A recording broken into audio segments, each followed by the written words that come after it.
Good afternoon, and thank you for joining us for this LEX 18 News Special Report, Daylight in Darkness, Total Eclipse 2017. I'm Nancy Cox, and it's been 38 years, 6 months, and 6 days since Kentucky saw its last solar eclipse. That was February 26, 1979. But that eclipse didn't stretch coast to coast, and today's big event is the first time that's happened since June 8, 1918, more than 99 years ago. Well, today's track began in Oregon, cutting a 70-mile wide path across the United States, ending near Charleston, South Carolina. Now, what is a total solar eclipse? It happens when the sun, the moon, and the earth are in perfect alignment. The sun then casts the moon's shadow across the earth. You'll be able to see at least part of the eclipse across the state, a crescent cut out of the sun. But ground zero for today's event is Christian County, Hopkinsville to be exact. LEX 18 Chief Meteorologist Bill Meck and reporter Claire Crouch are just outside Hopkinsville, right in the heart of the action in Cerulean. We are doing it the way you have to look at it right now. You have to look through special eclipse glasses still, which if you're outside and enjoying the eclipse, you need to have something like this or some type of indirect viewing in order to see the eclipse. Now, when it reaches totality here in Hopkinsville, we can take these off and we can actually look directly at the sun when we will see things that just aren't normally seen. The corona, we'll be able to see planets in daylight, all kinds of amazing things. It has been a terrific, albeit a hot morning out here, but even that's been changing a little, Claire. That's right. Already we are starting to feel the breeze pick up. It's a little cooler, even a little less bright. It's amazing. Even, gosh, what were you saying? A little more than 50% now?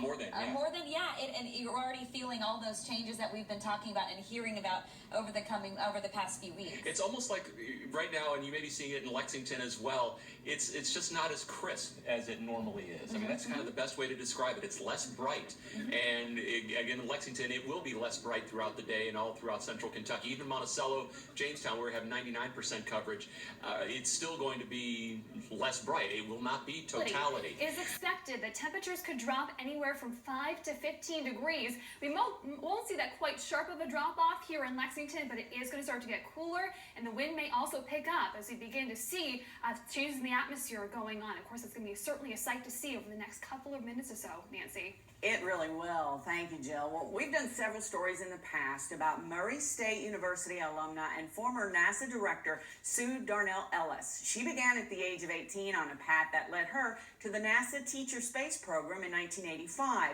And of course, her life changed in '86 when she was at the Kennedy Space Center and watched the shuttle Challenger explode. Along with the crew, the first teacher in space, Krista McAuliffe, perished. Soon after, Sue was recruited to Paducah Independent Schools and later to the Kentucky Department of Education. She directed the first state-based space science education program, and this led to her recruitment to go to NASA. And Sue joins us now, and you've had an amazing career, so focused on education, K through 12. What an opportunity today for teachers to use this to enrich their students' education. Absolutely. What would you be doing if you were in the classroom today? Well, making sure that everybody's protecting their eyes, first of all. Definitely, we can't. That's the very most important thing, is because, the people have asked me, why would schools let out? Well, if you're a teacher with 30 students, how do you make sure all the first graders keep those eye covers on their eyes so that their eyes are not hurt? That's the main thing, is to keep their eyes protected. Let's show what you have here. This is called a green flash during the 1991 eclipse.